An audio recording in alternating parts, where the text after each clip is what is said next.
Shalom, bien-aimés. Je m'appelle Edith Gay.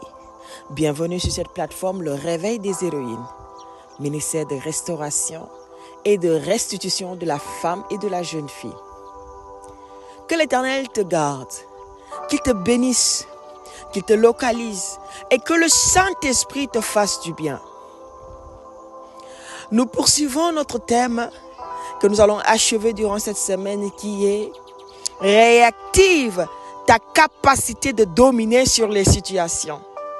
J'espère que durant tout ce temps, les personnes qui ont eu à écouter nos différents messages, les différentes séries, ont pu réactiver cette capacité en elles.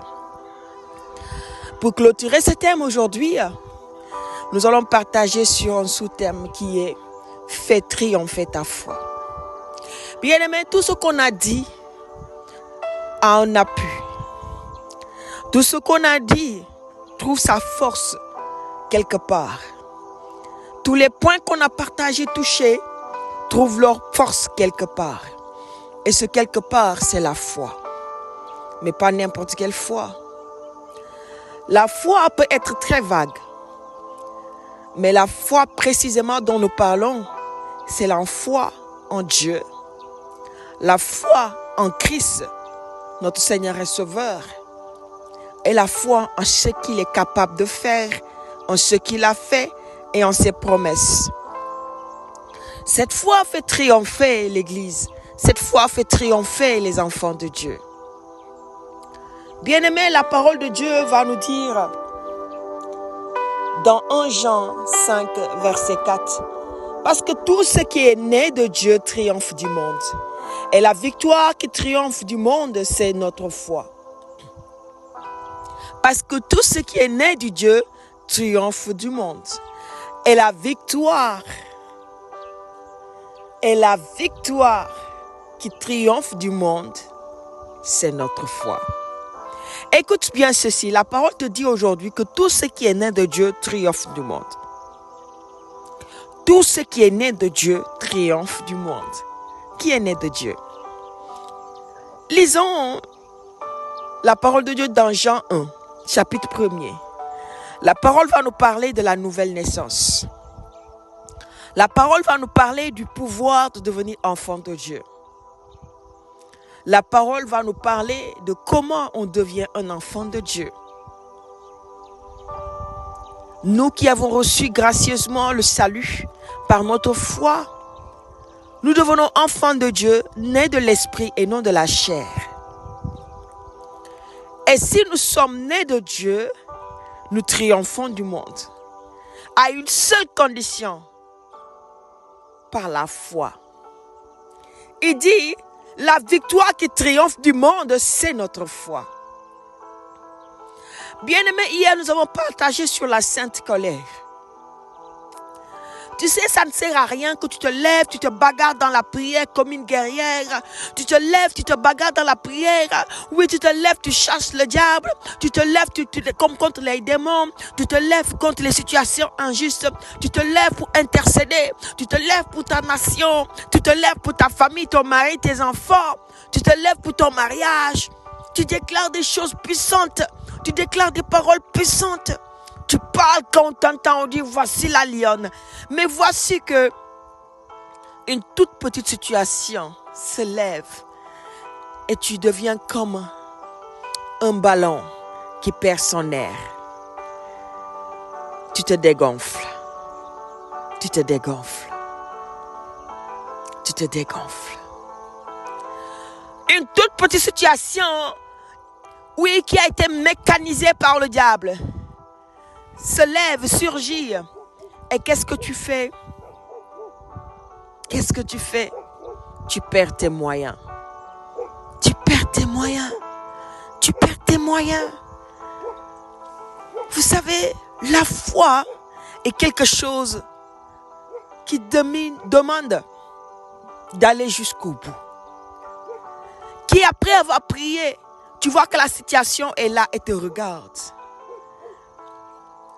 Mais dans ta pensée, tu dis, non, mon Dieu est puissant, il a déjà fait. La foi te propulse dans un état d'imagination de l'avenir. On dit que la femme vertueuse se rit du lendemain. Elle regarde le lendemain, elle rit. Parce qu'elle sait que le lendemain est sous le contrôle de celui en qui elle croit, de celui en qui elle a posé sa foi, de celui en qui, oui, elle sait qu'elle peut triompher. Elle a des victoires. Alors, même si tu as prié pour cette situation, tu as prié pendant des heures et tu t'arrêtes, tu vois que rien n'a changé. Cette maladie est toujours là. Ce célibat est toujours là. Cette stérilité est toujours là. Oui, ce problème est toujours là. Oui, ce qui combat ma maison, ma famille, oui, ma nation, mon quartier, mon assemblée est toujours là. Tu te dis, mais j'ai fait des heures, j'ai passé des heures dans la prière, des jours dans la prière, des mois dans la prière, des années dans la prière. Non. Pourquoi? Pourquoi ça n'a pas changé? Et tu commences à te lamenter. Seigneur, pourquoi? Seigneur, pourquoi? Père, pourquoi? J'ai prié, j'ai tout fait. Il n'y a pas de sorte de prière que je n'ai pas fait. Écoute bien ceci. La foi te donnera un caractère, une personnalité, une attitude qui vont faire que les gens vont dire, est-ce que tu as tout ton bon sens? Parce qu'ils vont te dire, mais voici ce que la science a dit. Voici ce que les sages ont dit. Voici la situation présente. Il n'y a pas d'autre moyen. Et toi, tu es dans ton monde imaginaire, tu penses des choses, tu dis des choses. Mais qui penses-tu être? Là, audacieusement, tu dis, je suis la fille du roi des rois. Je suis l'enfant béni de Dieu. Oui, je suis l'enfant chéri de mon Père. Et mon Père, c'est le Créateur. C'est lui qui vous a créé, qui m'a créé. Mais il est mon Père particulièrement parce qu'il m'a donné son esprit et je suis né de lui. Parce que je suis né de lui, je triomphe du monde. Mais qui est ce monde? Le monde est ce que Jésus-Christ a dit. Nous sommes dans le monde, mais nous ne sommes pas du monde. Qui est le monde? Qu'y a-t-il dans le monde? Le monde. Dis-moi, qu'y a-t-il dans le monde? Qu'y a-t-il dans le monde? Il y a tout ce qui peut être contraire à notre foi dans le monde. Il y a l'éducation qui peut ne pas glorifier Dieu. Il y a les choses qu'on nous propose. Il y a les choses que nous consommons. Les choses auxquelles nous sommes exposés. L'homosexualité, l'adultère, la fornication, toutes sortes de mots. Les combats, les injustices, les maraboutages, la sorcellerie, l'occultisme, la cupidité. Les désirs charnels sont dans le monde. Ce que les hommes peuvent nous proposer pour nous corrompre sont dans le monde. La maladie est dans le monde. Écoute, la mort est dans le monde. Mais la personne qui rejoint le Père Céleste ne peut pas mourir de nouveau. Là-bas, auprès de notre Père, il n'y a ni pleurs, il n'y a ni tristesse, il n'y a ni amertume. Il n'y a que la paix et la joie. Il n'y a plus de douleur. Mais le monde a toutes ces choses. A la douleur, la tristesse. Le monde a la mort, la maladie. Le monde a la honte, le monde a l'humiliation, l'ignominie. Le monde a toutes ces choses mauvaises. Mais nous qui sommes du royaume de Dieu, nous savons que le royaume auquel nous appartenons, ces choses-là n'y existent pas. Alors, si nous sommes nés de ce royaume, nous marchons dans la mentalité de ce royaume, dans une atmosphère que nous transportons qui vraiment reflète ce royaume. Alors, s'il y a une situation qui veut venir nous infliger le fardeau du monde, nous devons avoir la mentalité de dire que, ah non, ces choses n'existent pas dans mon monde. À moi, qui est le royaume de Dieu, ces choses n'existent pas dans le royaume de mon Père. Ces choses n'existent pas dans le royaume des cieux d'où je viens, d'où je suis né. Ces choses n'existent pas là-bas. Et moi, je transporte l'atmosphère de ce lieu. Alors, Satan, tu t'es trompé de cible. Oui, tu peux m'intimider. Tu peux m'intimider, mais je triomphe de toi. Fais triompher ta foi. Car la victoire qui te fait triompher de ce monde, c'est ta foi. Faisons triompher notre foi. Oui, en développant cette mentalité, faisant comprendre à ceux qui nous combattent, à cette situation et à l'esprit qui est derrière ces situations. Ah non, je n'appartiens pas à ce monde. C'est pourquoi les choses de ce monde ne sont point mon héritage. Alors je me lèverai et je déclarerai, je manifesterai ma foi jusqu'à ce que cette situation retourne d'où elle vient.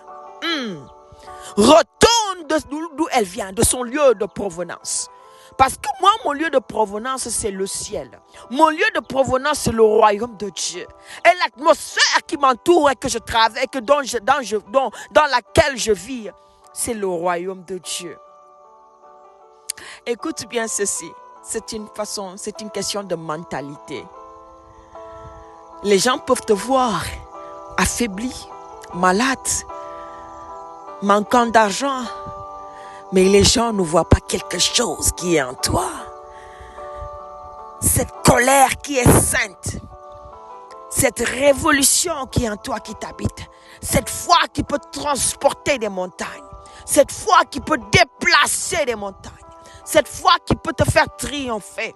Les gens ne voient pas ça en toi parce que cela n'a pas de forme. Mais la parole de Dieu va dire que la foi appelle les choses à l'existence. C'est une démonstration de puissance, des choses qui n'existaient pas. Et la foi va les appeler à l'existence. Les gens, ceux qui n'ont pas vu dans ta vie, c'est toi qui vas appeler ces choses. Et c'est toi qui vas leur montrer que ces choses existent. Parce que tu vas vivre dans ces choses-là. Oui, si la guérison n'existe pas dans le monde, si la médecine, la science dit que cette chose ne peut pas guérir, c'est par ta foi que tu vas appeler la guérison à l'existence. S'ils disent que tu es tellement pauvre que tu ne peux pas accéder à ce niveau, oui, tu vas leur montrer que ton Dieu est le Dieu de l'or et de l'argent. Et il est aussi ton Père et que tu es son héritier. Alléluia. Ton Père ne va pas te regarder dans cette situation honteuse trop longtemps parce que sa main n'est pas courte et son oreille n'est pas dure pour entendre. Sa main n'est pas courte pour te bénir, pour agir, et son oreille n'est pas dure pour entendre tes supplications, tes prières, tes déclarations. Une chose nous manque dans le corps du Christ, dans l'Église de ces derniers temps. Une chose nous manque.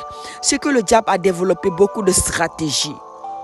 Des stratégies qui plaquent les enfants de Dieu à terre. Mais la parole de Dieu va dire, lève-toi.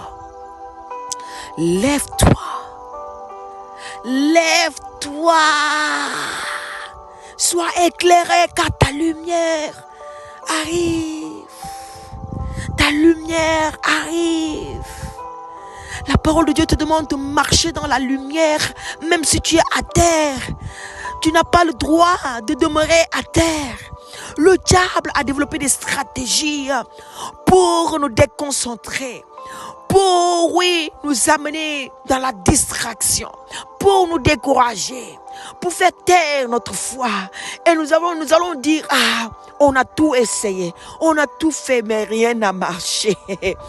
Alors, même si le témoignage, oui, doit attendre encore 5 ans, tu dis, je vais y arriver.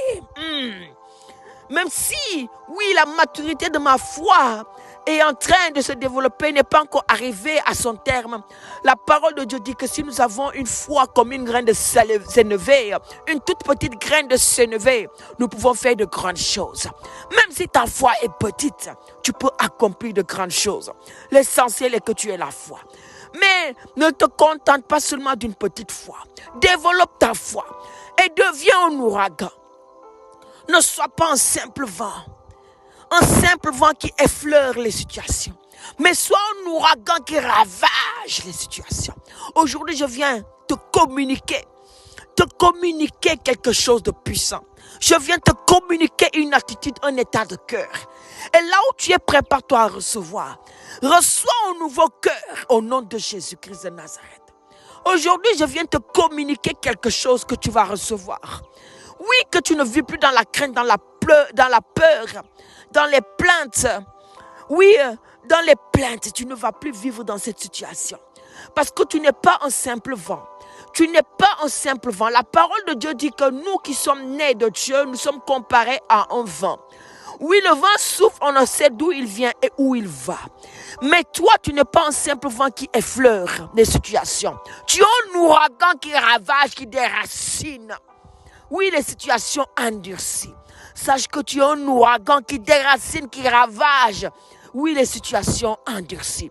Je te donne une révélation aujourd'hui. Tu es un ouragan qui déracine, qui ravage les situations endurcies. Si tu veux être un simple vent, tu vivras les choses simples. Mais si tu veux être un ouragan, tu marcheras dans la puissance de Dieu. Alléluia. Alléluia. Est-ce que quelqu'un peut toucher son cœur? Je vais prier que le Saint-Esprit te donne un nouveau cœur. Je prie que le Saint-Esprit te donne un nouveau cœur. Tu as besoin d'un nouveau cœur. Tu as besoin d'un nouveau cœur car la situation qui te résiste a besoin de voir une nouvelle facette de toi. Tu as trop été tendre avec cette situation. Tu as longtemps été tendre avec cette situation parce que tu es un vent qui effleure. Aujourd'hui, je viens communiquer un nouveau cœur à quelqu'un. Pendant que je parle, l'onction du Seigneur est sur moi et touche ton cœur. Touche ton cœur et tu reçois ce nouveau cœur au nom de Jésus. Tu reçois ce nouveau cœur. Tu n'es pas un simple vent qui effleure, mais tu es un ouragan. Alléluia. Et on entend ton bruit de loin. Mais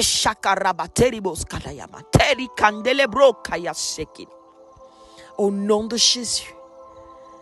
Bien-aimés, nous sommes arrivés au terme de ce message, au terme de ce grand thème qui est réactive ta capacité de dominer sur les situations. Et je crois fermement que le Seigneur t'a parlé, t'a touché, t'a communiqué quelque chose de fort, de positif. Bien-aimé, je vais te remettre entre les mains du Seigneur en te disant ceci. Ne perds jamais courage. Ne te décourage jamais. Car Dieu te donne de triompher par ta foi. Seulement et uniquement, exclusivement par ta foi. Parce que c'est la foi qui plaît à Dieu et qui est agréable à Dieu. Alors que cette situation ne te fait plus pleurer. Parce que tu as de quoi triompher d'elle. Alléluia. Si ces messages t'ont touché, je vais t'inviter à partager autour de toi. Partage au maximum et bénis une vie parce que quelqu'un est en train de pleurer sur lui, est en train de se plaindre devant Dieu et ne sait pas que tout dépend d'elle. Donc, je vais t'inviter à partager et tu sauveras une vie. Je te donne rendez-vous jeudi pour un TCM par la grâce de Dieu. D'ici là, shalom chez toi.